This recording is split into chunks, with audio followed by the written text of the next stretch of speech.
Lol.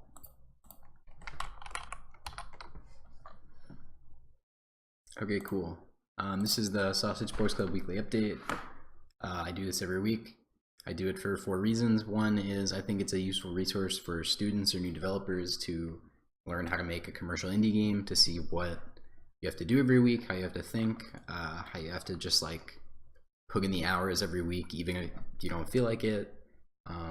Reason 2 is the obvious marketing reason of if I talk about the game more and share with more people will know about it and hopefully buy it when it comes out. Reason 3 is kind of a selfish reason of like keeping a record of my like development practices and growth as a designer and programmer and stuff, so that in 10 years I can look back and see like, oh, this is when I learned this thing, or oh, I used to do that good thing in my workflow, I should do that again. And then reason 4 is by streaming, sometimes people will come into my chat and see that I'm doing something stupidly and they'll say something and then my workflow will get better. And that's been a pretty cool thing I didn't expect from doing this stream. If you're new to the stream, I upload these to YouTube after I do them, so there's like a history of the last like 7 months or something of the project, and you can see every week like how it's progressed. And I've already looked back a little bit. It's kind of cool to see like the first one where especially the overworld and some of these arenas like didn't exist yet. It's cool to just see the progress already. So yeah, with that intro out of the way, let's jump right into the weekly update. This week was pretty good. I don't remember if it was last week or the week before that, but I had some big week, and it was like coming off of that week was kind of like sad because I did so much work and I knew I wouldn't be able to keep up with that. This week is pretty good. I have a list of stuff. I want to go over the like top level and then come back to each of the categories. This week I kind of mostly finished up the unlock system. I added some quality of life features like the arena select globe and like overhauling the hat currency system, like the currency you use to unlock hats, which is separate from unlocking characters and stuff. I'll come back to that. I did a bunch of bug fixing and adventure mode improvements. As I mentioned last week on stream, we had just done the first like full adventure mode playthrough, see everything, like everything was like working to some extent, and you could play, you know, the intro tutorial, and then you could play through each day of adventure mode and then get to and see the end of the day like sequence where Dirk recaps what happens to you or what you did that day, and then awards you points and like tells you how you're progressing towards like winning the Sausage Sports Club Championship. And then after the 4 days of the season, when you finish the day, you go to the finale, and then, you know, Dirk again recaps like, here's how the whole thing was, awards different medals for each of the categories, and then selects a winner. It's a tie. You like are in a tie with another good player, and then you have to break the tie, and that's how the game ends. But you can do all of that now. And so last week we played through, took notes. This week was like some fixing that stuff, and some of the stuff there was like, it would be cool if if you were playing co-op and you had 3 people on your team, it would be cool if the other team, which only has 1 NPC on it, automatically balanced up to like have the same number of players as your team, so it's more of a fair fight. Or like that's like a feature that would be cool that I added because it wasn't that hard to do, but it makes adventure mode feel a lot better and more like it feels more correct. Like it doesn't feel like broken or something. And yeah, I'll come back to that. I did some optimization the last 2 or 3 days. I did a Switch build for the first time in a while, and I noticed a couple of the arenas were like really low frame rate. Thanks, Arakade, for following. Yeah, a couple of the arenas were just like way low frame rate, with 8 players, which is, you know, the max players you can have in the game. And it was like, worst case, I think it was like getting down to like even like 10 FPS, and that's just not acceptable at all. My target is like solid 30, even with 8 players, even like worst case scenario. And it's going to be a struggle to get there, but through the last couple of days, the minimum is now like closer to like 16, 17, 18, worst case scenario. And we're to well, I'll come back to that actually. I was going to clarify what worst case means in Sausage, but and then I want to talk about what's left to do before Nintendo certification, which is like the biggest milestone, and to me marks when the game is like really finished, is when Nintendo says, yes, we will put this on our platform, people can buy it. And of course I'll do patches to, you know, fix things or like make improvements that I want to make after that, but that's like, okay, the game is done, this is the shipping version. If somebody has a Switch, they can download this version and play it and not get the patch if they should choose not to get the patch for some reason. That'll also be the version that goes up to press. So I want to go over what is required to get there, and then what's left after that before actual launch happens, since it's launching on Switch and Steam, and probably like Humble and Itch at the same time. There's other stuff that needs to be done then, and I need to make, well, I'll come back to it. But that's the stuff I want to talk about today. Cheers, man. Or woman, Ericade. Thanks for coming. So that's the idea, and then I'll answer questions like between each of these categories if that comes up. Or if the question relates to one of these categories, I'll wait until I get to that category to include it. It's weird that my camera keeps like changing the lighting. I wonder if I could change that setting somewhere. Okay, so that's the stuff I want to talk about. Let's go through stuff. Unlocks. Okay. I forget what stuff I covered last week about unlocks, because I know developer commentary came up, but I'm not sure if I showed it last week or not. Let me actually look.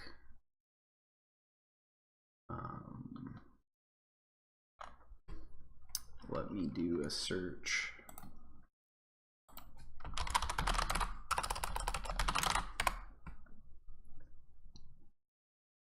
'19th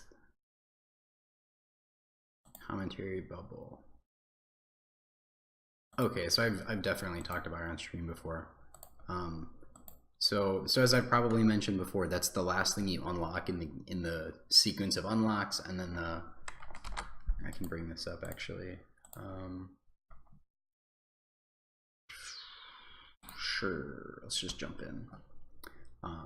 So yeah, that's the last thing you unlock in the sequence of unlocks, and then after that, the pop-up that you get when normally you would see a progress bar filling, showing like how much reward you earn for playing matches or whatever.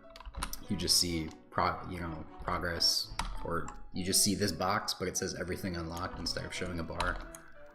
And this should show the developer commentary. Oh, or the junkyard. That's cool too. This is the thing I was gonna. That makes sense actually, because I don't have the overrides here. What I was gonna mention is this week I added the rest of the trophies for the arena unlocks. It looks like there's still issues with them. You can see there's like this pink. You can see the background through part of the trophy. But this week I took the giant, very high polygon arena with all these cars and the trash robots and the pipes and all the background and stuff, and same for the Tiny Tokyo, and I chopped them down into little like bite-size meshes to show on the trophy screen. This one's still probably like a lot of polygons. I could find out. Junkyard trophy. I guess it's hard to tell from here. I do kind of want to know, but I'll wait. Oh, maybe not. Maybe I'll do it. Doesn't matter super a lot, but okay.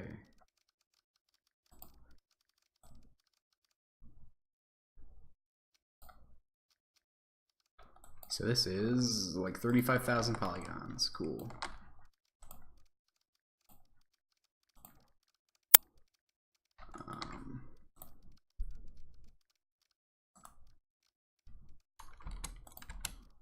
Close that. I'll do another one. That should show Tiny Tokyo. So that process is actually like a huge pain in the butt because making these trophies needs to show the entirety of what the arena is, but be low poly enough where I can like pop it into any scene where an unlock might happen, which is most of the scenes in the game. Yeah, so this one's Tiny Tokyo. And Tiny Tokyo, well, not to get ahead of myself, but so this is a huge pain in the butt because the arena is made up of a bunch of different mesh parts, and there's like dynamic things moving in them. Like in the aquarium, there's the squid, and the tentacles are like can be like dynamically moving and stuff. And in the junkyard, there's these trash bots that run around and eat stuff, and they're dynamic rigged skin meshes. And for this, I don't want that, so I have to like cut up, take all the parts of the arena, which are in different meshes generally, and then assemble them in Maya to look exactly the same or as close as I care to in Maya, and then also get the skin meshes of anything dynamic and pose them, and then delete their rig and like bake that pose into a mesh and build all that stuff out, and then I bring it back into Unity, and it doesn't have any materials on it. So I have to like, and also I won't be baking the lighting on these trophies, so I have to make the trophy look like the arena as if it were baked. So I basically have to duplicate all the materials and like change all the settings of all the materials so that the brightness of each color matches. And so it's just a huge pain in the butt. Getting to when I got to Tiny Tokyo, this became even more of a huge pain in the butt because in Tiny Tokyo, the buildings are all like, modeled out. They have like windows modeled into them, and there's little like on the top of them, they have like little extruding buildings, like these ones. They're like actually modeled out.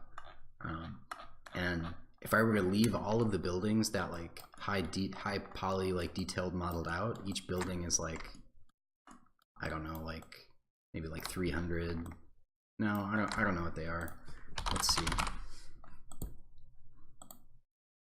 These are the little shitty ones, I think. Basic building. Okay, so they range between like 400 to like 2,000 or something.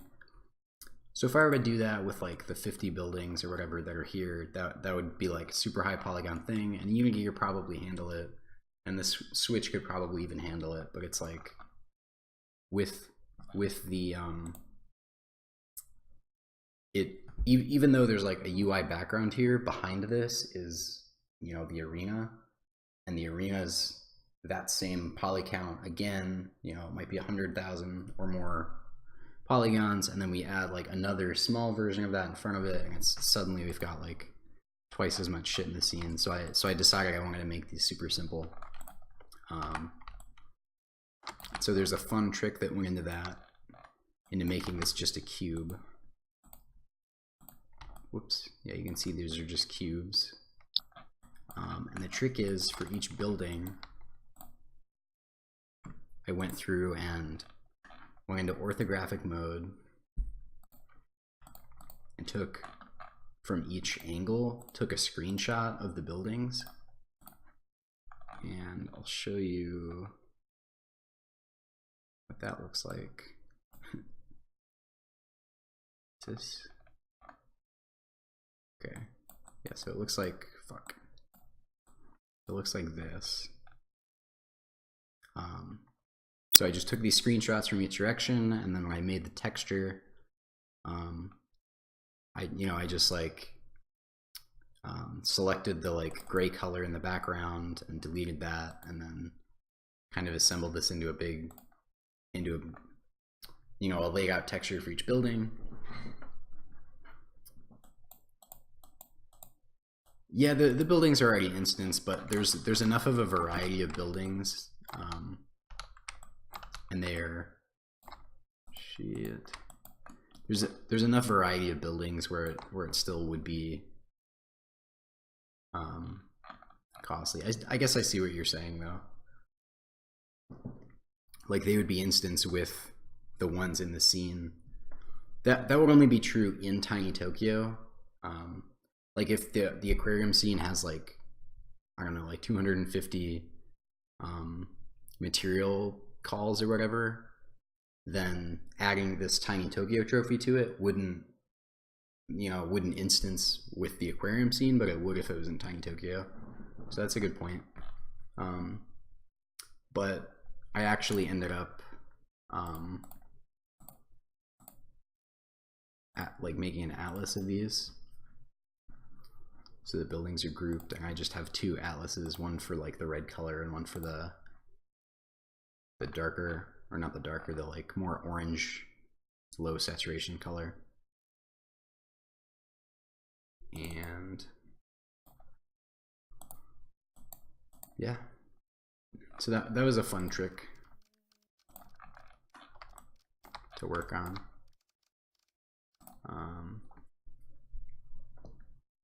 Shoot, I'm gonna have to go through that again. Come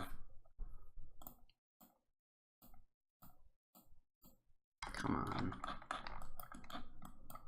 Okay, so I think that's all the unlock stuff. Building facades, trophies.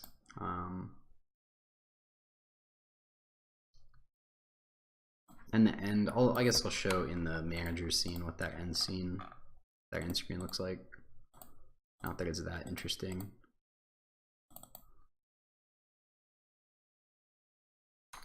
UI root.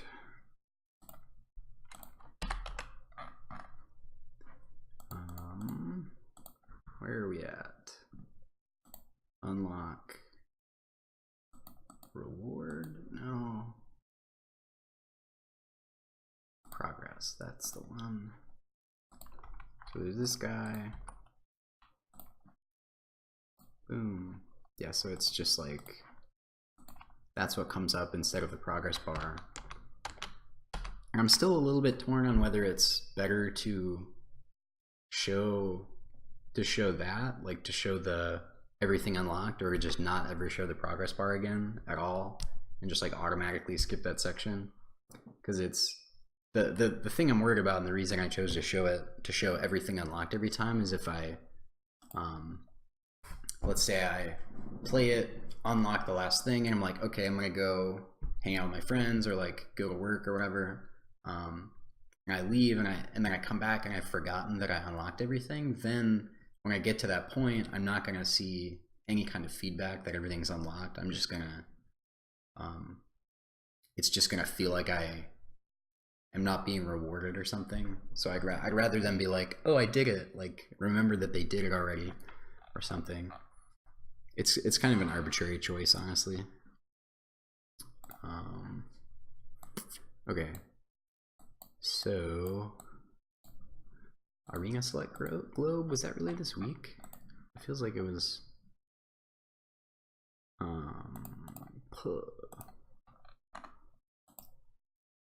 Art.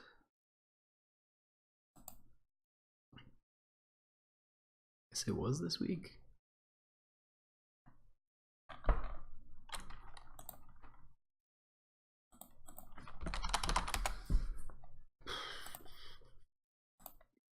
Oh no, I must have shown this last week. Okay, I won't go into the like motivations of it this week, but I did make changes this week that are still interesting. Where are we at? We want arena mode select. We don't need any bots. Okay.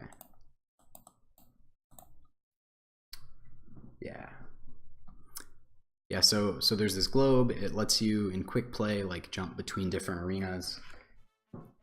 That's all I'll say about why I added it. But this week I added art to it. It looks like a nice globe that you might find in your grandparents' house, or like a nice rich old person's house. And it functions as you expect.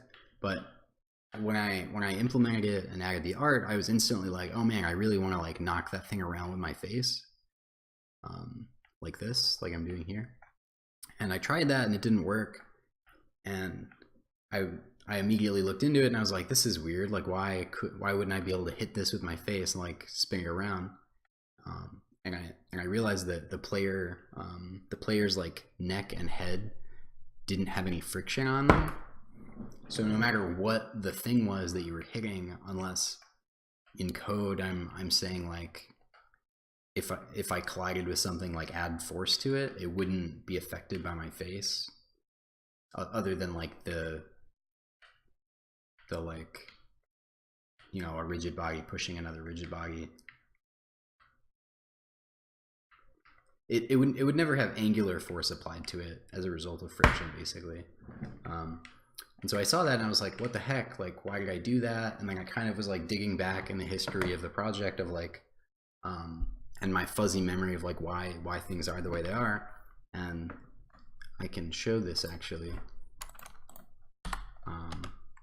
I had very early on in the project, like within months of starting it even,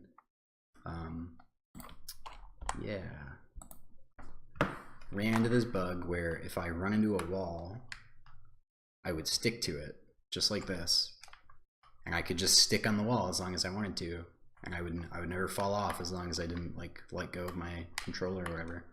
And it turns out that this is because of how my physics, like the default physics work, and like me applying a force to a wall, I'm pushing into it, and so the like having any kind of friction allows me to stick to it instead of like sliding down it.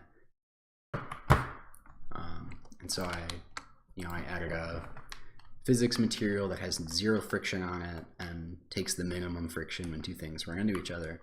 And I thought, oh, I should just apply this to the whole body. That makes sense. And so somewhere in code, I had a for loop that went over every collider in the body and added this material to it. But what that causes is you can't hit a globe with your face, and it feels bad. And so I revisited this idea. I decided, you know what? If I have friction on the head, that's not gonna let my player stick to a wall. So I changed it, and now you can actually like rotate things like this, and that's cool. If I go back to the menu, go to, I don't need to be an adventure, but there's also a prototype of like a soccer ball cannon or something that I had been prototyping a while ago, and I had been in my head, it was already scrapped even though I didn't delete it from the overworld.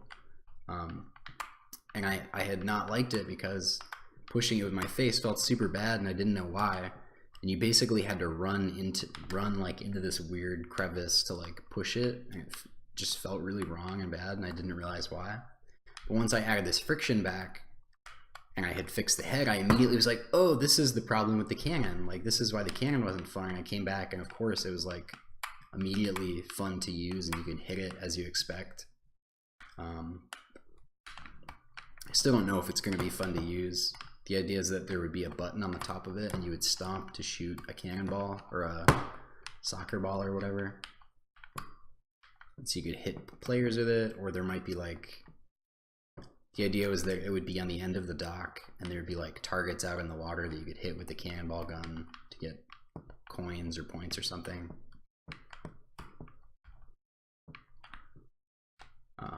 So now that's back in the running.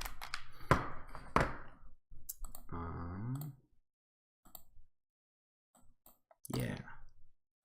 Oh, back on the topic of the arena globe, before I move on. So I showed the art as just like a globe, and this is just like a globe of the Earth, or the texture is just a picture of the Earth that I like processed a little bit to be a little bit more green and not look so deserty, just because it's like the cartoonish canonical globe in my head is just like almost entirely blue and green.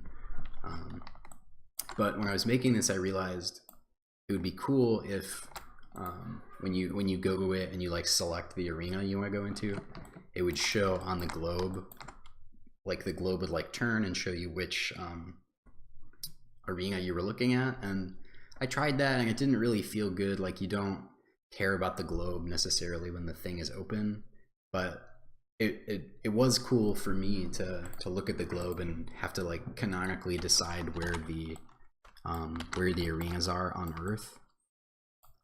And so if somebody as a player is interested, you can go look and see like, oh, the I'm not going to explain it because it'd be like, if you want to do that, you can find it in the game, but each of the maps has a real place that you can spot on the Earth, I guess. Yeah. All right, Kare. Part of it's my memory, part of it's version control.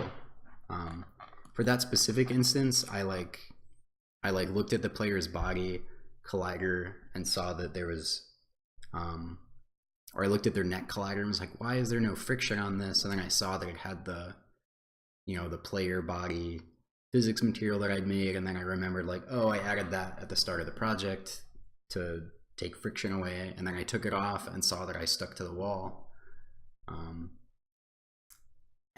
Because almost all of the game is, all of the code in the game is written by me, and all of the design and layout and setup of every prefab and everything in the game is done by me. It's like somewhere in my brain I'll remember if I hit the right trigger. So it's, and I have version control, so I can scroll back through that. I just have a Git, like a private Git repo that I use. Yeah, so that's the arena select globe progress. It's done now. Like, I think last week the arenas you couldn't access weren't locked, and now they are. So it doesn't spawn if there's only one, if you only have the arena you're in unlocked. So when I start the game, I only have the bug museum unlocked, the arena globe wouldn't be there because I wouldn't be able to go to another arena with it. So that's a thing.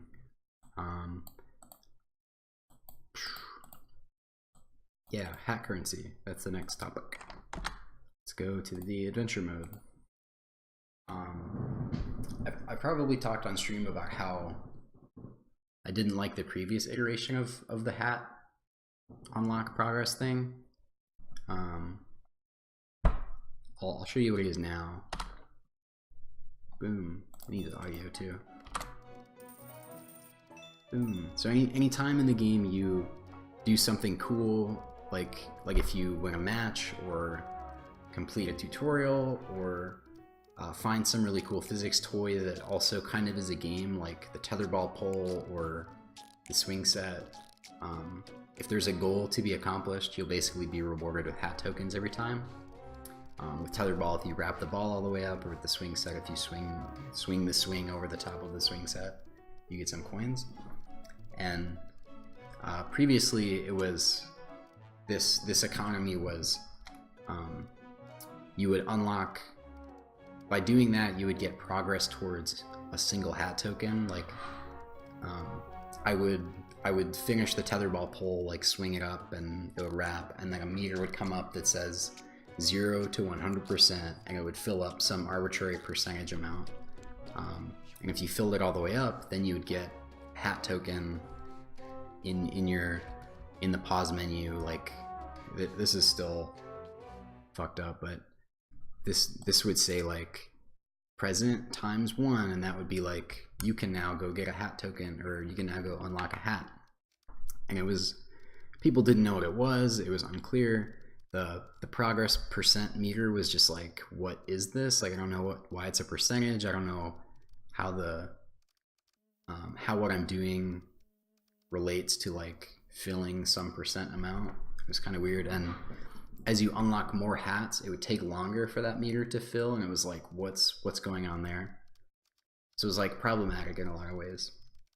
And so I had known for a long time I wanted to switch to like a coin thing, because it's just like way more obvious what's happening. So that's what it is now. Yeah. It's used, and then you go to the hat shop, and when you spend, so when you come here, it says unlock hat 6 coins. That's how much it's going to cost. You can, because it says unlock hat 6 coins, you know that you have enough to unlock it. And if I keep doing that until I don't have enough, I'm trying to like judge the time it'll take to do this. I sped up time, if you're wondering. Okay, so now we're at time. Okay, so now I don't have enough to unlock, and it says 4 out of 12 coins. And if I hit it, I get the like denial sound. It also makes the confirm sound on top of the deny sound, which is probably bad. But yeah. So that's what it's gonna ship as. Boom. Yeah. This was a cool. This was an interesting change to make because I had it in my head for a long time, and I kind of knew what it was going to be at a high level. But when I implemented it, there were suddenly a bunch of design problems that popped up that I didn't expect. Like when you reward coins, there's also a bug where it shows like, it weirdly shows a coin there before any get added.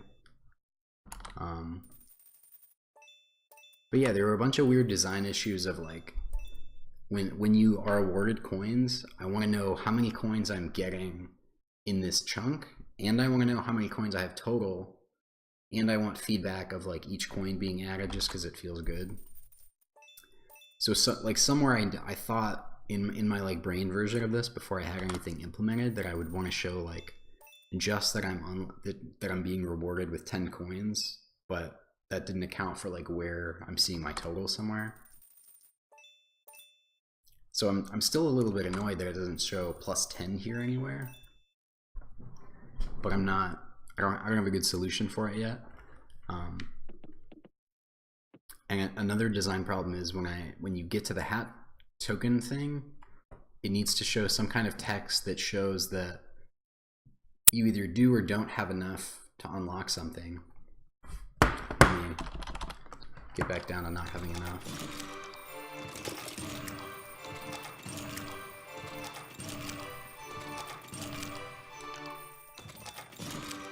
Okay, yeah, so you notice when you do have enough, it shows a different thing than when you don't have enough. When you do have enough, it doesn't show how many coins you have, it just shows like spend coins if you want, because the only place to spend these coins is here. It doesn't really matter like your total, it just matters whether or not you have enough.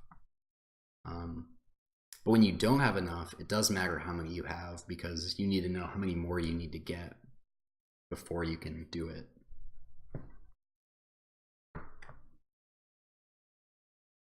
Yeah, I like that.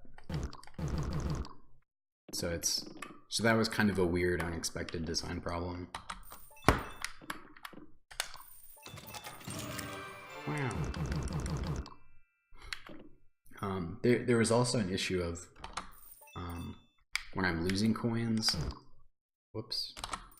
It was really important that when you're losing coins, it actually shows like coins going away. I couldn't just show like a full stack of coins, or I couldn't just show a number with a number going down. It just didn't. It was like very confusing to look at. It's still a little bit confusing when you're taking away coins. If there are, let's say there's 10 coins in the pile, and you take away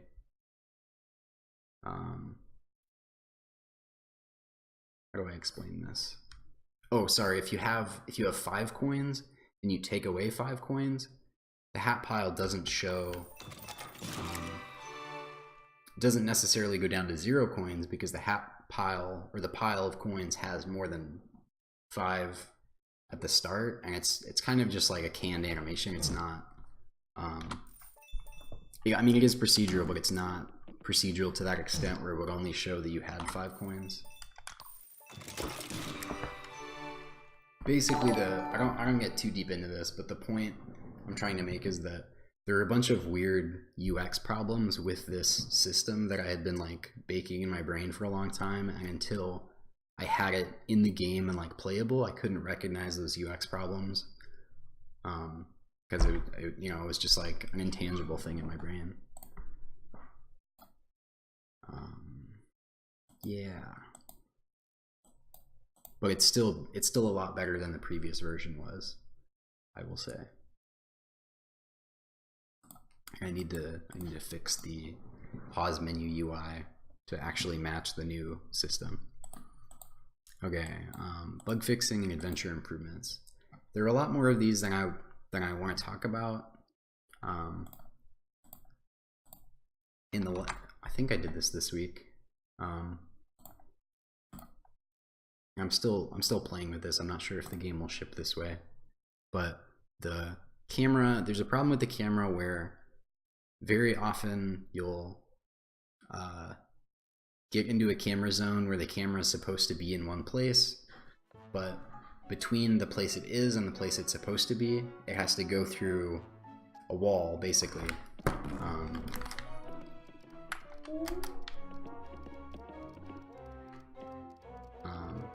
Or the place it's supposed to be is inside of a wall, and so you get this where the game just like looks bad. Like this is not, I would not want to tell my friends about this game because it looks shitty, and Nintendo wouldn't want to put it on their console because it looks shitty and unfinished.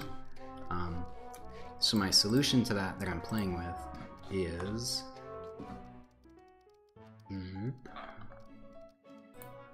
default is that the camera is a rigid body that can collide with stuff. So in my fix update, when I move my camera, I'm telling it like, we know where we want to go. It's inside this wall. I can't even show this in the scene view. Yeah, we know where we want to go.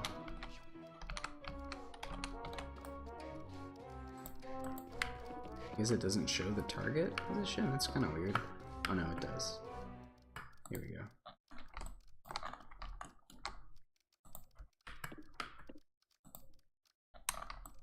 No, I guess it doesn't. Well, anyway, the point, you can't see a gizmo for it, but the point it's trying to be at is like where my camera is right now, as we saw before I turned on the collider. And every fixed update, it's saying move a little bit closer to that point, but just after that, when physics get resolved, where the physics engine is seeing, oh, my collider of my camera is overlapping with the the collider of this wall. So I'm gonna like push you back out, and that pushing out is bigger than the push in that the camera is trying to do, and so we just resolve to be like stuck on the outside of the wall, which is way better than being inside the wall. And this works pretty well. Yeah, we don't end up inside that wall.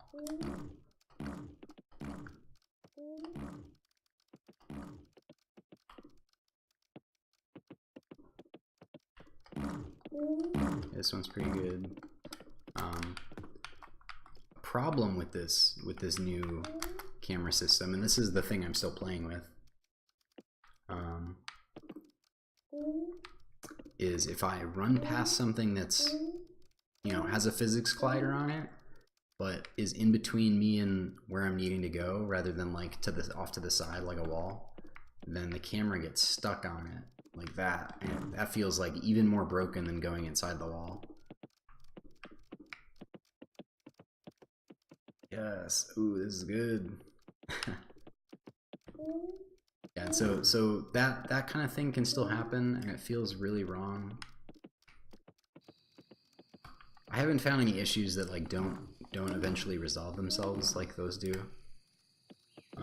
Or in the jungle, this is actually really bad because if I go up here, you'll see there's these trees to the this way.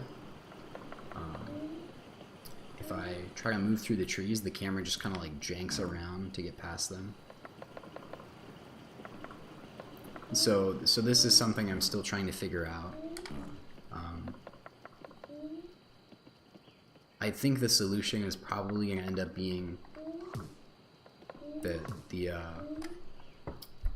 I think the solution is probably going to end up being that I just have to manually place a bunch of camera colliders, or tag a bunch of specific colliders as like camera collider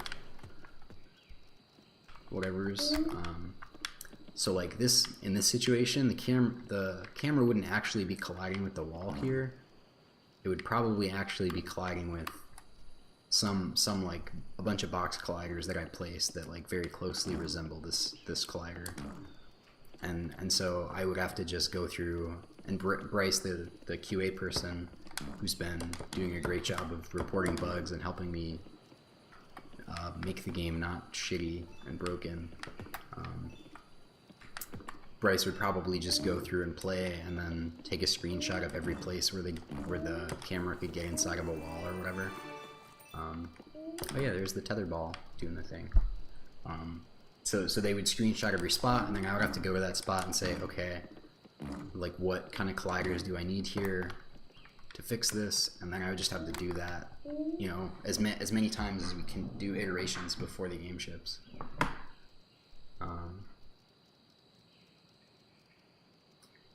Yeah, I mean, Master of None, that is a solution, but it's not necessarily more stable.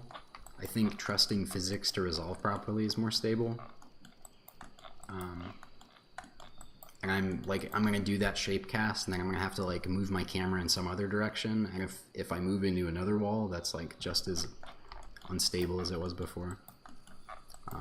There is certainly a deep rabbit hole that I could go down of like trying to resolve camera collisions myself, and I'm just trying to avoid that in the simplest way possible, without spending a lot of time on a new like custom solution, because right now 90% of the time the camera is really good, and I don't want to spend like a week of development time on it if I don't have to, on improving something that works 90% of the time if I don't have to. Yeah. Yeah.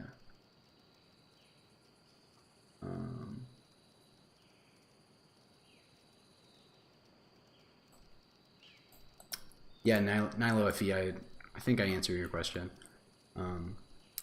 Arcade, design in my brain. When I do levels, I use Maya or Pro Builder sometimes. I usually use Maya to just like block in a rough shape and then export the entire mesh of the level into Unity as one thing, and then play and then say, oh, I need a wall here, I need to move this in a little bit, whatever, and then I go back to Maya, do that, export it again as one big mesh.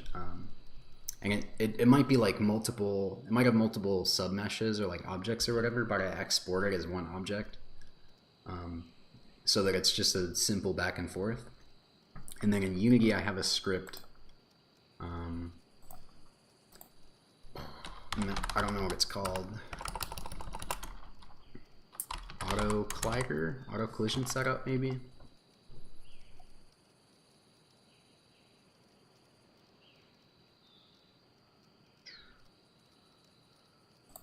I think this is it. I put this on the root of whatever that game object or whatever that mesh, like the big combined mesh of all the stuff in the level that I'm working on. I put this at the root, and this goes through each child game object and puts a mesh collider on it.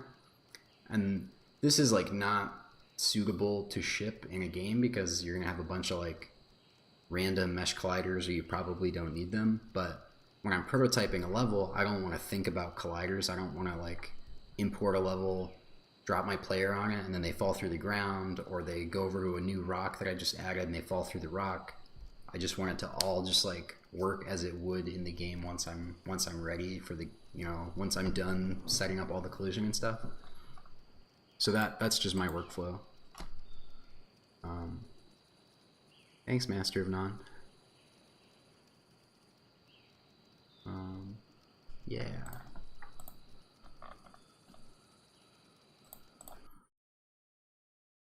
I've Master of None. I've worked on a bunch of third-person cameras. That was like my, and this is one too. That was like one of my favorite programming challenges when I was in college, was to make a third-person camera and try to, like, every time I would make one, make it better using the lessons I had learned before. And with that experience, I know how much of a rabbit hole it is, and that's the reason that I want to avoid doing it if I can. Yeah. Yeah, and that's totally a workflow solution. It's not, like I said, it's not a shipping game kind of solution generally. I thought this was going to be funnier to talk about, but I'm realizing now that you can't see it, it's probably not that funny. There was a bug that I had for like a week where when you get to the team select menu, and let me actually show what this looks like. I do have a screenshot of it, I think. Or no, I took that on my phone because I'm stupid. Quick play.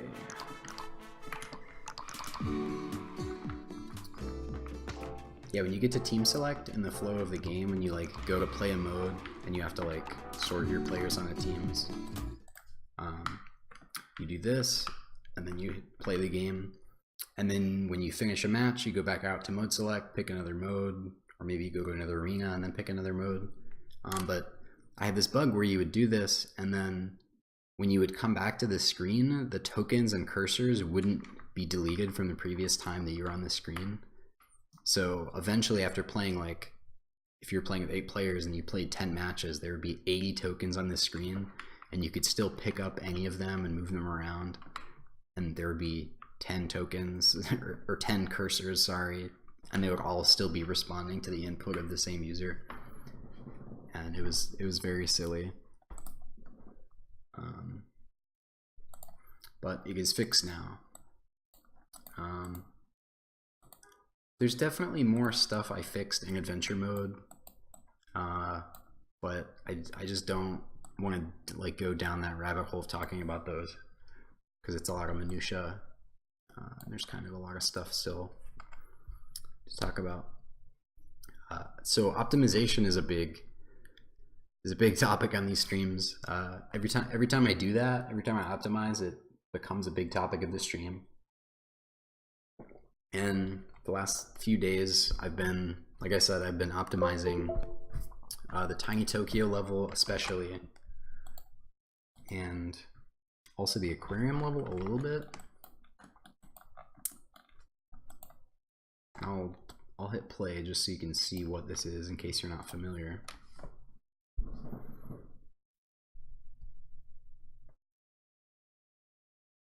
Sure, that makes sense to me. Okay.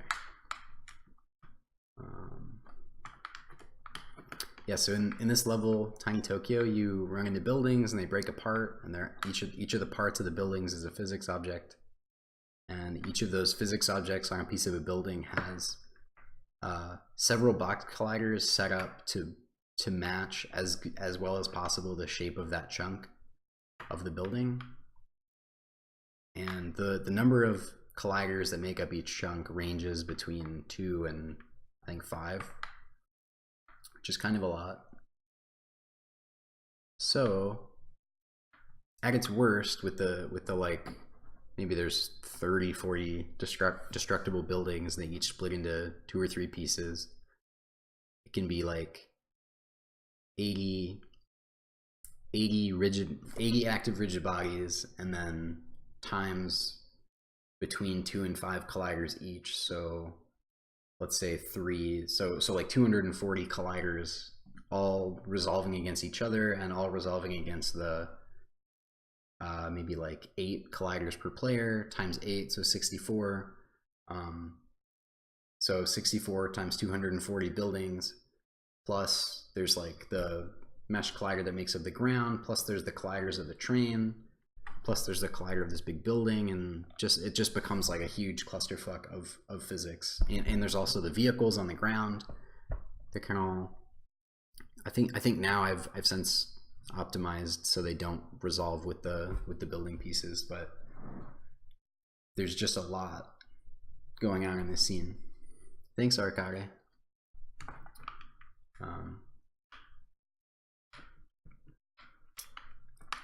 And so getting back to the optimization point on Switch, this level ran like crap. It was at like, worst case scenario is like 10 FPS, and worst case scenario is 8 players paint mode. Paint mode, it has a little bit of overhead of all of the players and the paintball are all shooting like 4 or 5 raycasts. Not every frame. That system has been optimized too, but they're shooting a bunch of extra raycasts all the time to hit positions on the ground to see, is this something I should paint? And so that's the worst case scenario. And by just with a few, I wouldn't call them simple, but just with a few steps, I was able to resolve that up to get closer to like 16, 17 FPS as like that worst case scenario. And that's obviously not good enough yet still, but it's pretty good progress, I would say.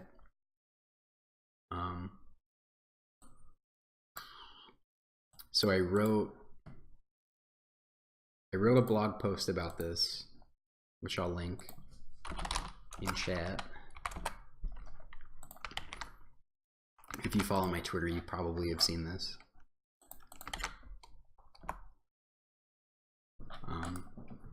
But over the last few days, and as a result of like maybe a month of time spent just like literally just optimizing for Switch, I kind of was fed up and wanted to like just like put everything in a blog post, and nobody else had to go through this. And so I just kind of like hammered this out quickly. So if you're interested in a little bit more detail about the process of optimizing, you can read that. I didn't get super into the minutia, but I do talk about process, which will lead you to the minutia.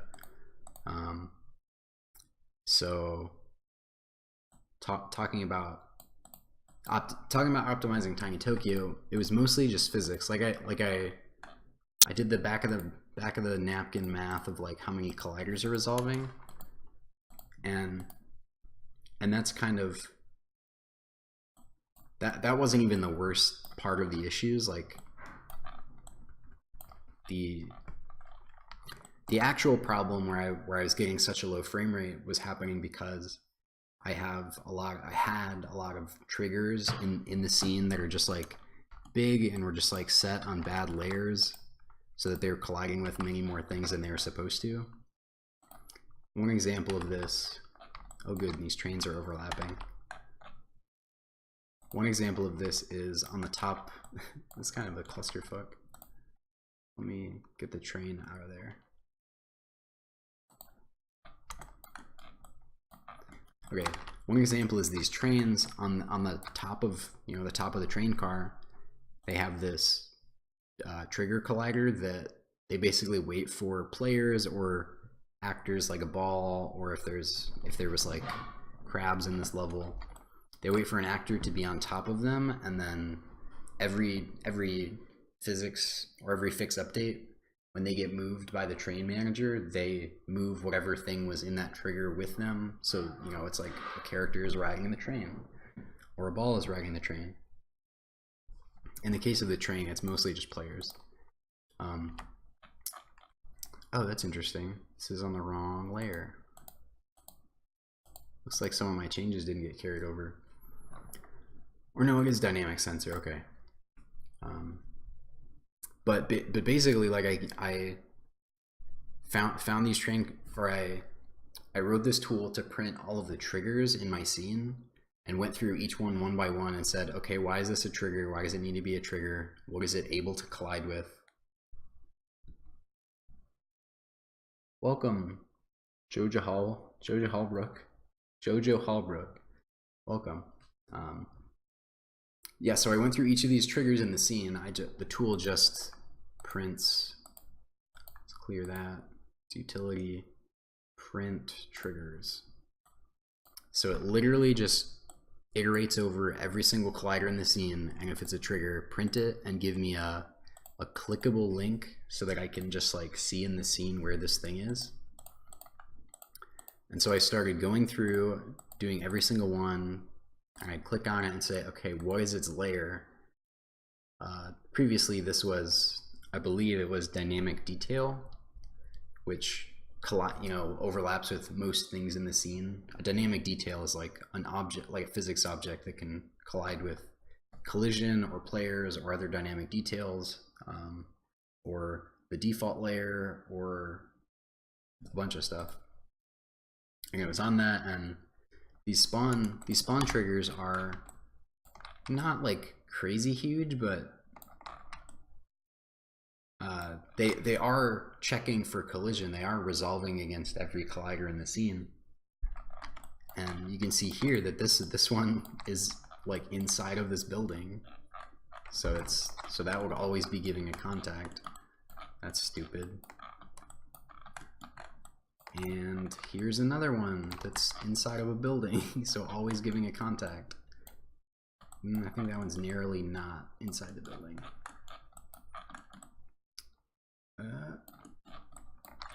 So those triggers were a big source of just like, here's a bunch of triggers trying to resolve against colliders and they don't need to. And like I mentioned before, this is like 400 colliders, or sorry, like 300 colliders, just like trying to resolve against 8 player spawn points, and they just don't. It doesn't need to be happening. So I change it to dynamic to player sensor. So now it's only resolving against the player bodies, which is all it needs to. And really, it might not even need to do that.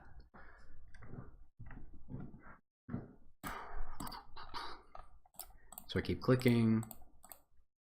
Boggles, those probably are. Those are good.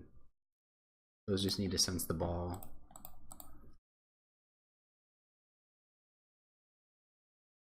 Eric, I do have the stream set to persist on Twitch. I also upload to YouTube. Usually it's like about a day after I'll like hit upload to YouTube, and then it'll be there. So no worries. Nice, Jojo. That's so cool to hear. I'm glad people are enjoying those.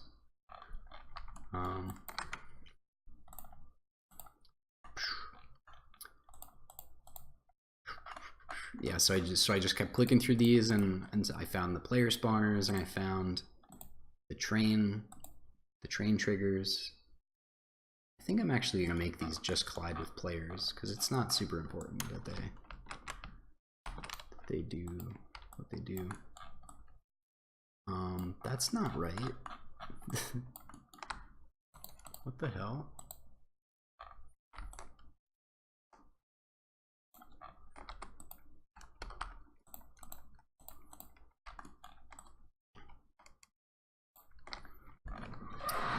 It's interesting that the nav mesh is allowing players to think that they can get outside the map. That's not what you want. Should fix that. But that's not really what we're looking at. So anyway, once I made this change, here in my profiler, my physics profiler, if you scroll down and you click on this, in the bottom window here, you can see a bunch of stats about what's going on in your scene. And this is true for each of these sections. It shows data for each one of them.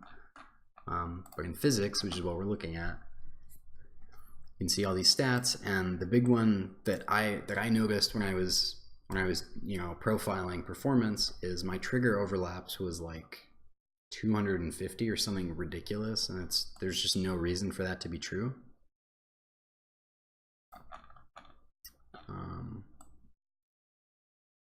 So I made the first change and got it down to like 80, and I made the other change, which was I think to the player sensors, and it got down to 4. And so that's a lot better. The trains are especially funny because the trains were resolving against themselves. Like the trigger, the carry trigger on top of the train was overlapping the train, and so that sensor was that trigger was like colliding with the train, like giving contacts. It's crazy. Cheers, dude. Thanks for coming, Arikade. Yeah, Jojo, I'm excited to have people play it. It's gonna be so weird. It's been a bit since people have played. I'm going to, first of all, I want to fix the train. It should be 0. I'll fix that. Then I also want to change the carry triggers to only collide with players, because currently they also look for collisions against all the like building pieces, and that's not necessary. Cool. I don't want to go back into the optimization dungeon or whatever, but yeah, let's keep going.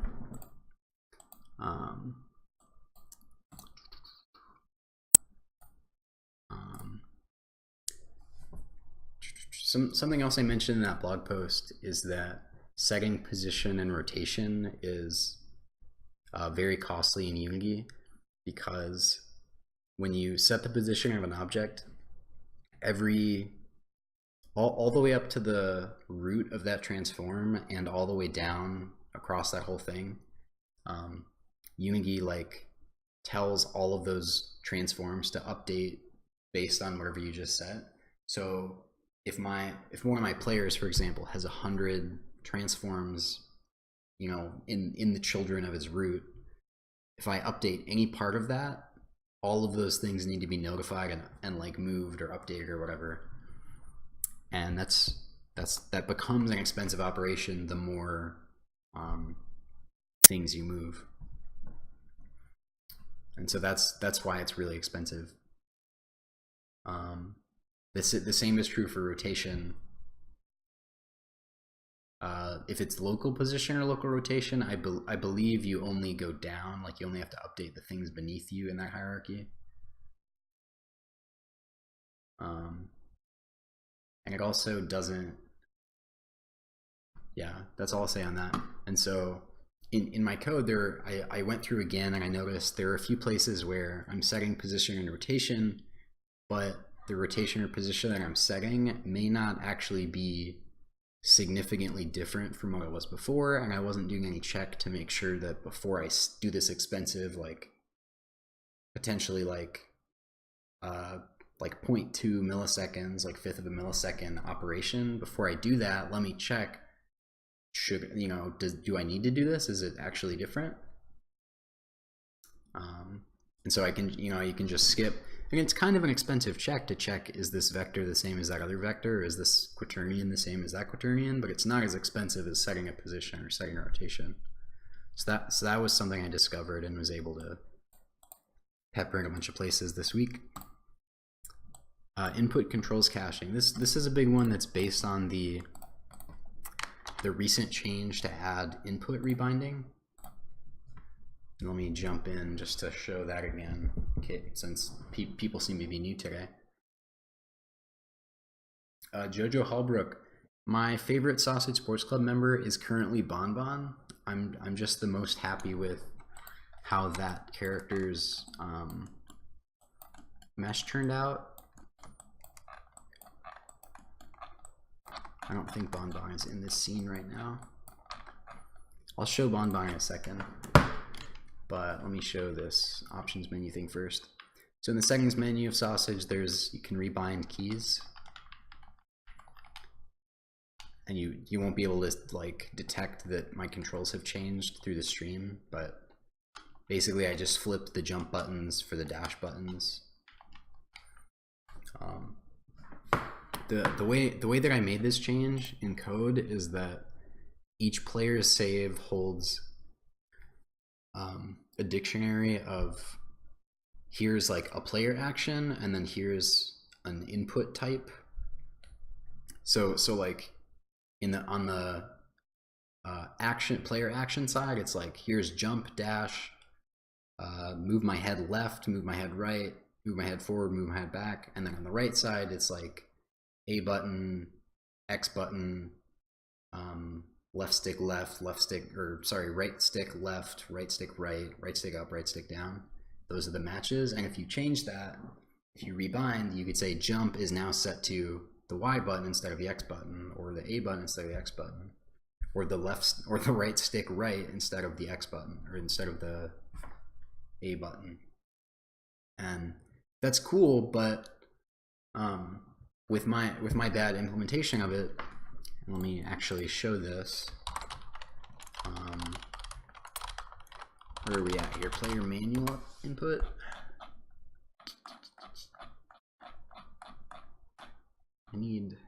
Okay, here's a good spot. So in my implementation of this, when I go to get the left stick, this is what I need to do. I need to whatever I've mapped my move left and right to, I need to like get those and get the value out of those from InControl, which is our input manager, and I need to get the move Y things, and that becomes my left stick. Previously, this function was a call, literally a call to the dictionary that I mentioned of input or what is it?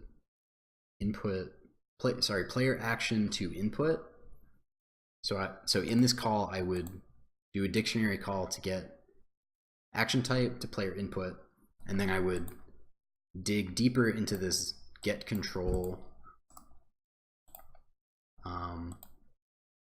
Then I would do another dictionary lookup inside of InControl to get an object called input control that actually holds, that you can actually get that value from every frame.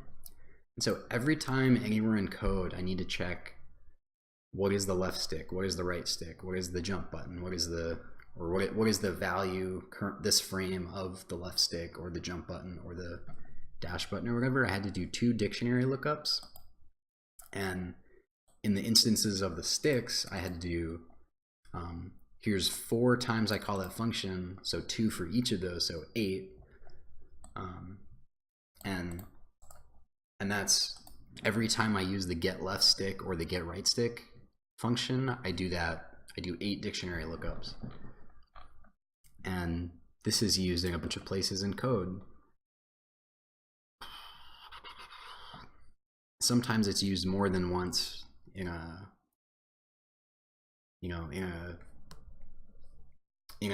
line of like in a, what do you call it? In a brace, within one brace, like within one function call, I might use get left stick a couple times, and so it would be like I use it once, oh that's 8 dictionary lookups, oh I use it a second time in the same function even though I could have cached it, that's a second 8 dictionary lookups. And so that's super duper expensive to do that many dictionary lookups. And so instead of doing that, all that stuff I just described, I still want to have input rebinding, of course, because that's cool and makes the game accessible to more people. Instead, what I do is I use this function cache input controls when the player manual input, which is just a component that lets whatever thing is being controlled by a player to access input to use to control the body. So in this case, when the player physics needs to wants to do its update function, we say input, what input are we doing? Like what should we do? So we call it the input component and get the the vectors or the bools if we should jump or whatever. So when we set up that component, that manual input component, we immediately, on creation or whatever, we cache the rebinds. And so we do that expensive thing I mentioned of doing the 16 dictionary lookups or the 8 dictionary lookups or whatever. And we really, this is like a very expensive thing because it's 4, 8, 12, 6, so it's 16 times 2, so 32 dictionary lookups. But we only do it once when this component's created, so you know, no big deal. And then we also do it again during, like if I'm in the game and the player opens the rebind menu and they change the settings of their player save, we need to make sure that that's reflected in the existing player manual component for that player currently. And so when we finish using the settings rebind panel and we're like, when we pull up the save menu to like do that stuff, then we also do we cache that stuff. Cheers, Master of None. Thanks for stopping by.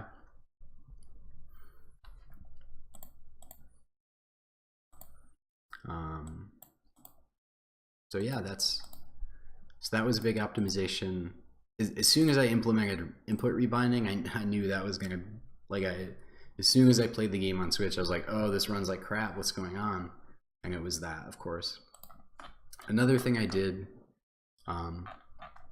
where is it up? I need the get left stick.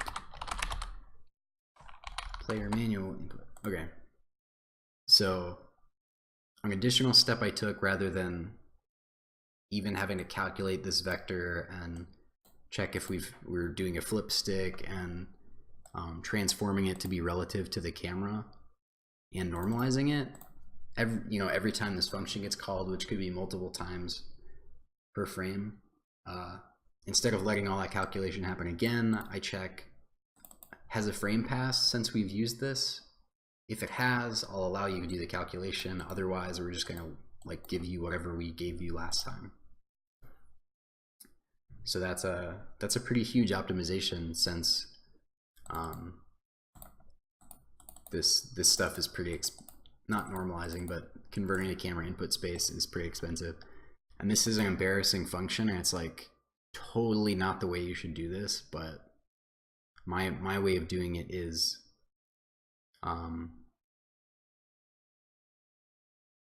to actually like snap the camera to be facing like flat along the x-axis instead of be aiming up or down.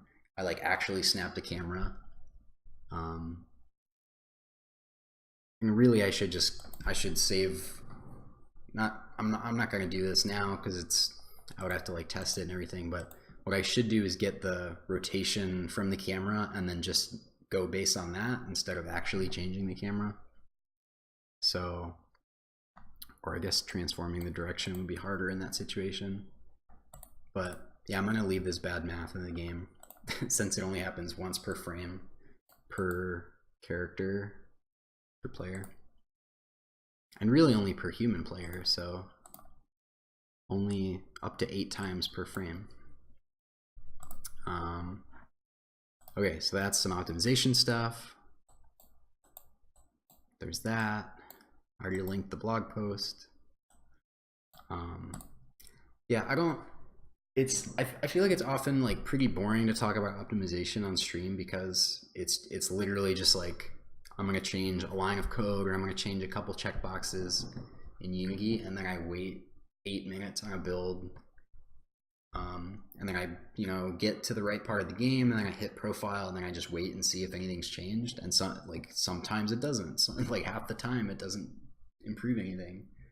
So that's why I wrote the blog post, so that the like key important things I've learned are there, and I don't need to keep harping on optimization all the time. So let's move on to the next thing. What's left to do before pre-cert? Not before pre-cert, but before cert. Like, what's left to do before Nintendo will say, yes, this is the shipping one.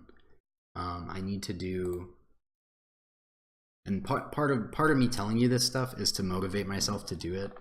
If I like think in my head like, this is the stuff that needs to get done, I need to do this, then when I sit down to work and I look at things like the empty Hollywood layout, I won't be like, ah, that's so much work. I don't want to do that now. Let me do something easy and fun. I'll think, no, I need to do this so that the game gets done. Damn it. So going through this list, I need to do the Hollywood layout and first pass. I've taken a couple attempts at like trying to design this space to have a good layout to navigate and to make sense as like a real physical space that could be occupied, and I haven't cracked the code on it yet. The things I'm working with, I want there to be a castle playset, a moon landing playset, and a concert venue playset. And the idea is that each of those should be kind of like a movie set, but also should be like actually a place you can play with some toys. The concert venue is like, you know, guitars, drum set, keyboard, a microphone, and these are like instruments you can actually like hit with your face and they'll make sounds. And there's a few ideas for other instruments and stuff for that, but that's the gist of it. The castle is like mostly just like a cool looking place with some like castle-y kind of stuff. Honestly, I might rethink this because I've been having trouble coming up with toys that make sense in a castle and also are like family friendly and don't afford violence. Like I think of the obvious thing I think of in a castle is like weapons and like a catapult or like a bow and arrow, and those are like not afforded by this genre of game. You can't, I mean, a catapult is for sure, but you can't have a sword, like a physics object sword on the ground, because you expect it to stick in players and like cut their heads off and stuff. That's not really cool. So maybe I'll rethink doing a castle even. The moon landing, the really cool thing I want to do with the moon landing is have a button that lowers gravity within the moon landing section. And other than that, it's mostly just like a leftover of before I cut the 5th arena that there was going to be. It was going to be like a planet, or not a planet, like a moon base,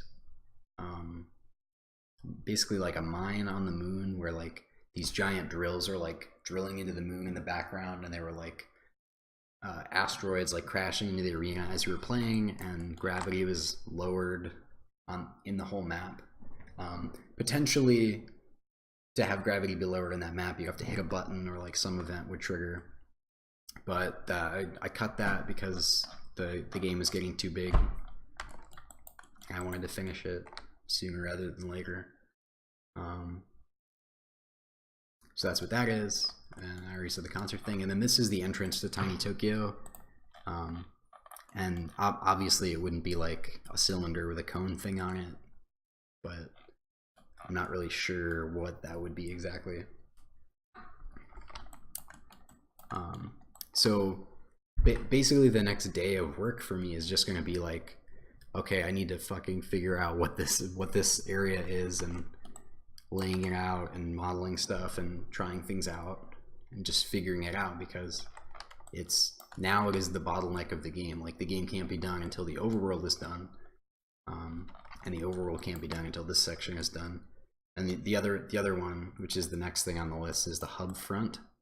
When you start in the overworld, you can walk off of this ledge and die, and you'll respawn properly, but it definitely feels like unfinished. So I need to decide what goes there, and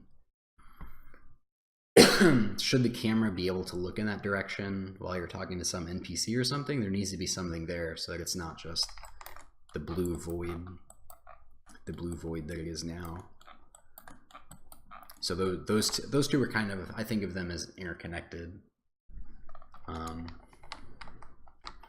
That's cool, Ivy Pancakes. I like cannons. I actually have this is a prototype of a cannon that can launch you, so that could fit. So those are two big things that need to be done.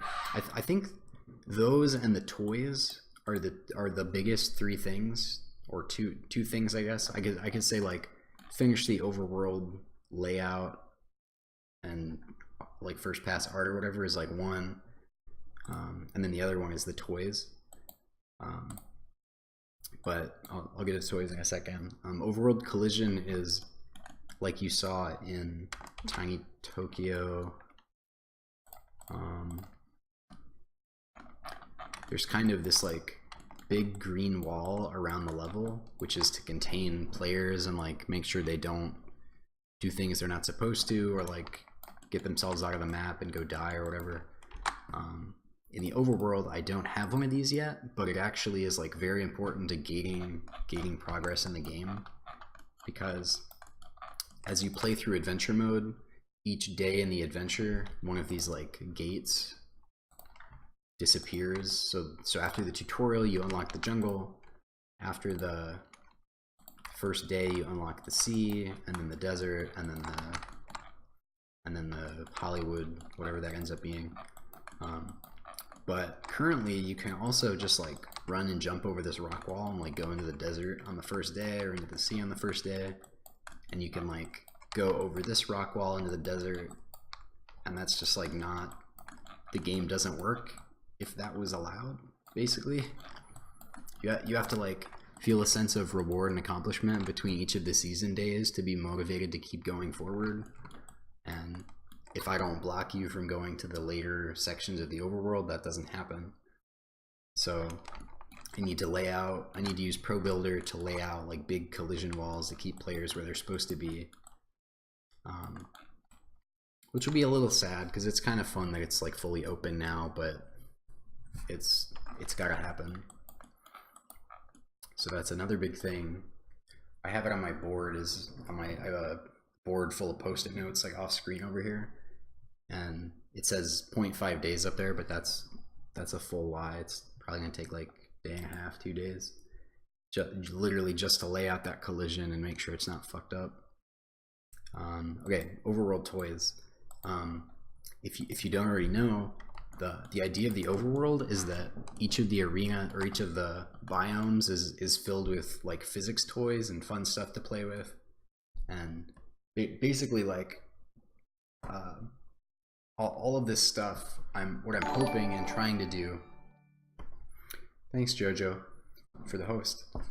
What I'm trying to do is make an emergent kind of sandbox of like physics toys and stuff that will be fun to play with your friends, so that when you unlock a new section of the map, suddenly I can like bring some toy to like the previous section I was in and combine those in some interesting way that I as a designer wouldn't have thought of.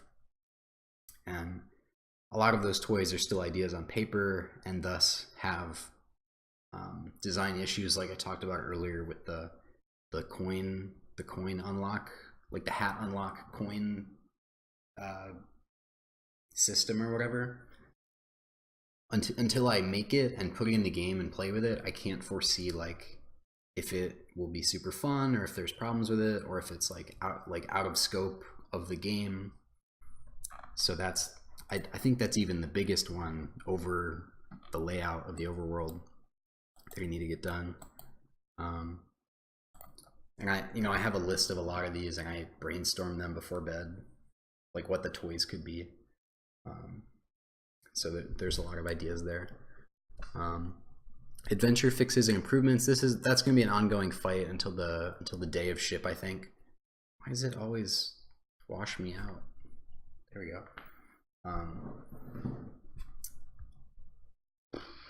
Yeah, there's just a ton of little stuff. Like the one that's annoying me the most right now is sometimes during a quest, if if player A is here, player B should be here, and NPC A is here, NPC B should be here, and the player is here. Sometimes the NPC B runs to where NPC A is and just like keeps running into them and never gets to where they're supposed to be, and the quest can't proceed. That's like the most annoying thing in the world. The other one is when the pacing of a quest is messed up by an NPC that's supposed to get from point A to point B, taking their sweet ass time, so that there's like a 5-second wait time. Once the player has like gotten to where they're supposed to be, they're just waiting for like an NPC to figure their shit out. Welcome, Stepunsen. Oh, welcome back. So that's a whole class of like bugs and fixes and stuff. Also rolled up into that is improving the flow of the finale, just like doing whatever I can and whatever Tom and Marty can do with sound effects and music to like make that more compelling and exciting and actually feel like you're like that your adventure has been meaningful and like yeah. Switch perf is ongoing battle forever. Like I said, I want to get the minimum performance ever in any scene up to 30 FPS. With fewer than 8 players, it will be higher than that, but it's like my goal and my punishment to try to get Tiny Tokyo with 8 players in paint mode up to 30 FPS. And we'll see if that happens. The main menu looks kind of shitty right now. I want to redo it. It's just like it doesn't feel like a well crafted thing like the rest of the game does currently. One of my design pillars of the game is to have like a craftsman mindset about it, where I try to make everything just be good and like make the game as a whole just like a well-made thing, like a well-made object or something. And this is like currently this is like the standout, like this is not up to snuff. I'm confident the overworld will get there once I figure out the layout of this stuff. But the menu doesn't feel that way, and I still kind of feel that way about the gym.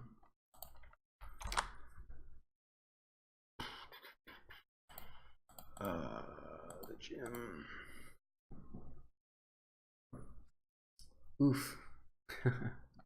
See you, Stipwinson. No worries that you have to go. Yeah, I feel that way about the gym. I really like the layout. I think I stumbled into like a good layout of the gym, but it just like the decorations aren't very gym-like yet, other than like the the weights and stuff. If you took away, like ideally in an ideal world, if you took away the gym weights and the punching bags and the lockers, you would still look at this and be like, oh, that's a gym probably. Like I could see this being a gym. And that's not how it looks right now. These abstract cubes gotta go. Yeah. I could see the gym not getting fixed before a ship though. Switch fixes and certification, that's like other than performance, there's still like occasional crashes on Switch where like I don't know if I run out of memory or if I hit like a really bad error, the app will crash on Switch. And I think there's I don't know the rules exactly, but there's probably some situations in which that's allowed and they won't stop me from shipping the game. But I think I still have some instances of those which would stop the game from shipping that I need to fix, and I have a lot of time allocated to that, like 5 days of just like fixing Switch ship stopping bugs, and then recording developer commentary. The overall art pass is like I kind of include that in the top thing, but I guess that's another big thing. And then developer commentary, just like recording any kind of interesting anecdotes I can think of and placing those wherever in the world I can think to do that. That's been kind of a weird. I've been trying to think of ideas and I have them, but actually coming up with the anecdotes and like telling that in a way that I can record it in front of a mic is kind of weird, because it shouldn't be like fully written, scripted beforehand, because I don't know, it's gonna feel fake if I just read it off a sheet of paper or whatever. So it's hard to balance like writing a script and writing enough that there's like a meaty enough idea that I can just run with it, if that makes sense. Thanks, Jojo. That's cool. That means a lot. Oh, I was gonna show you Bon Bon. Go to adventure.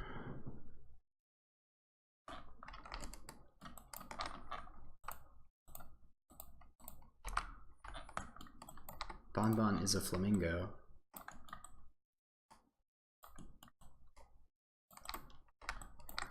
He's kind of as a character in adventure mode, he's like sassy, very into fashion, wants everybody else to be into fashion, cares a lot about their image, like is really selfish and self-obsessed, and I just think it's funny, like the situations that arise from that, from being that type of person.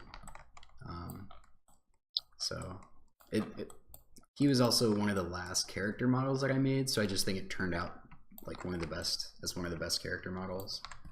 So sniff this one. Yeah,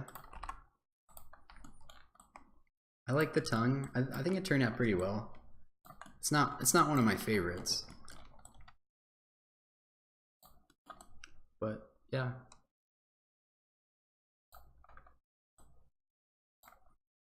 I think it's really funny that Scout was the first character I made, but is still pretty much the top favorite character of people seeing the game. It's like I think his character model is like the worst, and like his eyes are like super dopey, but that's like the charm of it, is that he looks super dopey. And the game as a whole might be more appealing if more of the characters were dopey. But yeah, I even tried to make a new Scout model, like the dog, but I couldn't make it better. I just made it like more uncanny and worse. Yeah, he is the star of the show. Okay, let's keep going. We're almost done. Post search stuff. What's left to do after the game passes on Switch, but before it comes out? This would be after the game has passed cert, and I say, okay, this is going to be our release date, and hopefully there's not. I don't. Originally, I was going to try and ship in like October, and that was just like a totally unrealistic deadline. But I had set a date. I told my Nintendo rep a date that I wanted to do, and I was telling like my developer friends, like, okay, this is the date I'm going to aim for.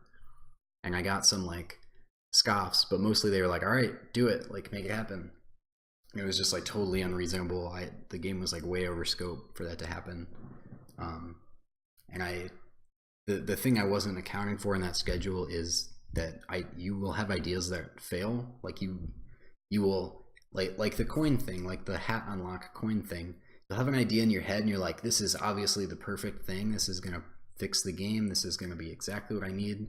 And then you implement it and it's totally busted, doesn't work at all, or needs like a lot of like finesse and massaging.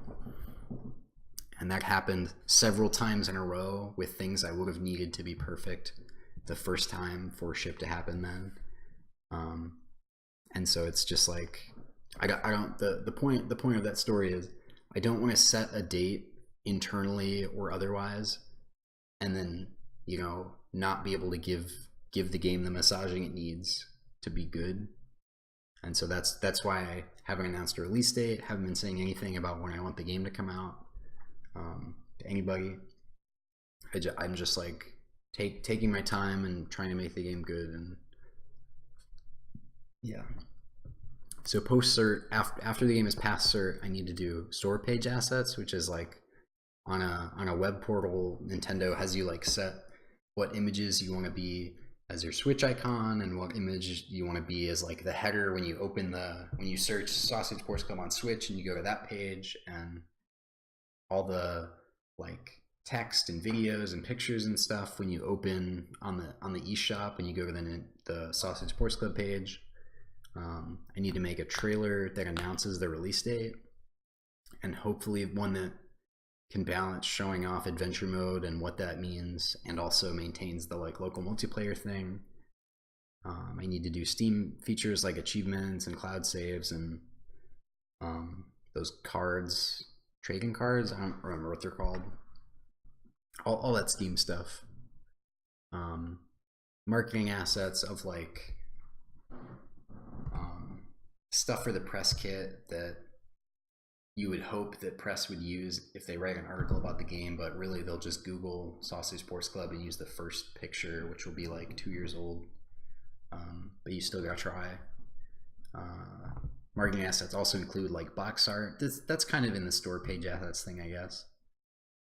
Also got to write a template email for press and a template email for content creators and get a list of all the content creators and press I think would be interested in the game and try to personalize each one so that like even though I have a template, I want to like personalize if I can, you know, for each press person, each content creator person, and send them like, you know, pre-release keys or whatever so they can make videos to launch on the release date and reviews and stuff. And then the last thing will be the launch trailer, which I don't know why people do this, but so many people release their launch trailer not on the day of launch of the game, and that's weird. So I'm gonna not do that, and I'm gonna release the trailer on the launch day.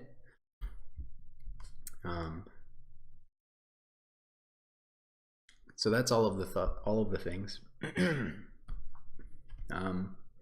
Jojo, I plan on updating after launch to the extent of bug fixes and maybe like features that I had to cut. Not to the extent of like a new level or new characters, but there's some really cool ideas I have that won't be able to fit into the game, but aren't this huge new undertaking and don't need to be fit into the game narratively or anything. Just like quality of life and like making the game have more longevity, that kind of thing. I don't want to talk about what those are because I don't want to promise them in case it doesn't make sense for me to add them or whatever. But I do want to update the game post launch a little bit more than just fixing bugs, but probably not that much more than fixing bugs.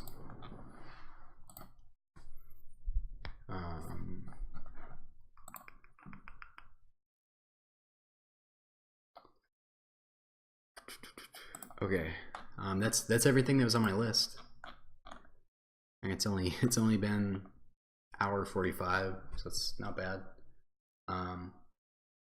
I'm gonna run to the restroom and then I will come back, and if there are any more questions, I'll answer those, and then I might end the stream.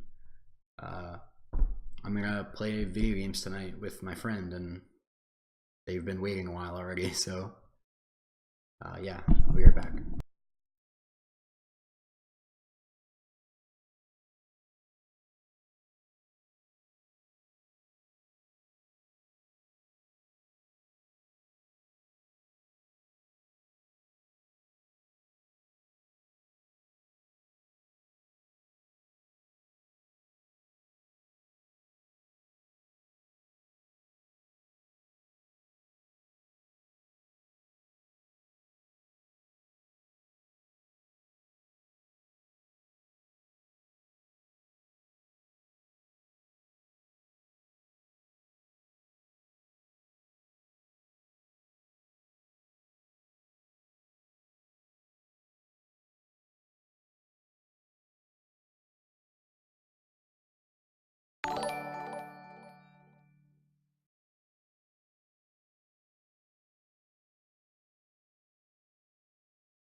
Okay, I'm back.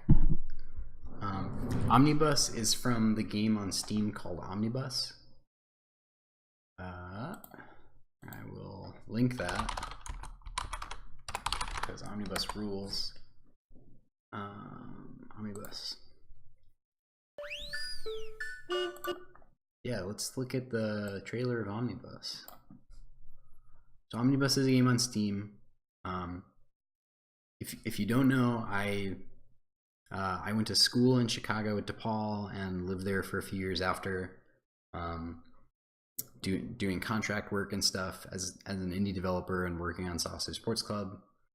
And I've recently moved to Austin, but I have tons of friends in Chicago, and two of them, Amir and Jeremy, made this game, Omnibus. God, this trailer is so good. Alright, I forgot Steam hates when I maximize videos. So sick. The wheels on the bus go round and round, round and round, around and round. The wheels on the bus go round and round, all through the town.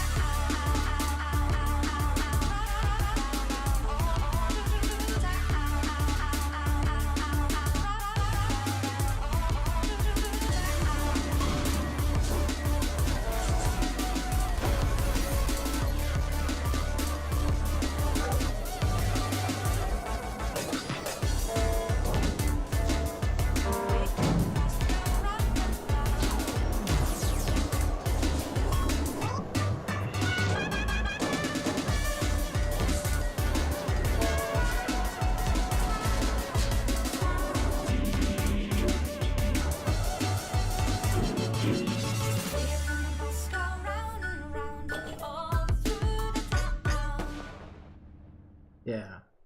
So anyway, that's Omnibus. I'm friends with those guys, and it kind of fits. Like it's a physics game about a bus who can never slow down, and that's like tangentially related to a physics game about floppy animals playing sports.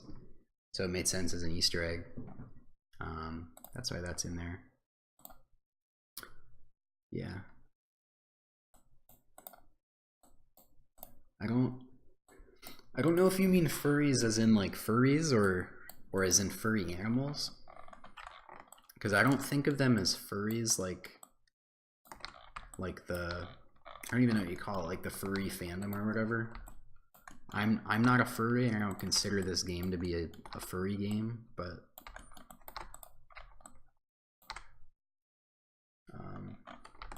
I don't mind furries, but that's not the idea.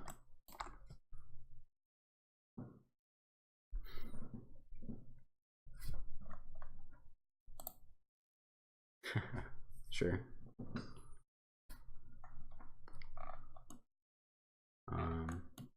So yeah, that's, like I said, that's all I had to talk about on the stream, so I think I'm gonna cut it off here. Thanks for joining. This was a pretty good turnout this week. I like the busy chat, that's always fun. And I'll be back next week. Hopefully there will be a new layout for the overworld to show. Not for the whole overworld, but there will be new stuff in the bottom left here to show. I should make that like my only job this week, is to just do that stuff. But yeah, thanks for stopping by, and look for, I don't know why you would watch the video on demand on YouTube if you were here today, but that'll be up probably tomorrow.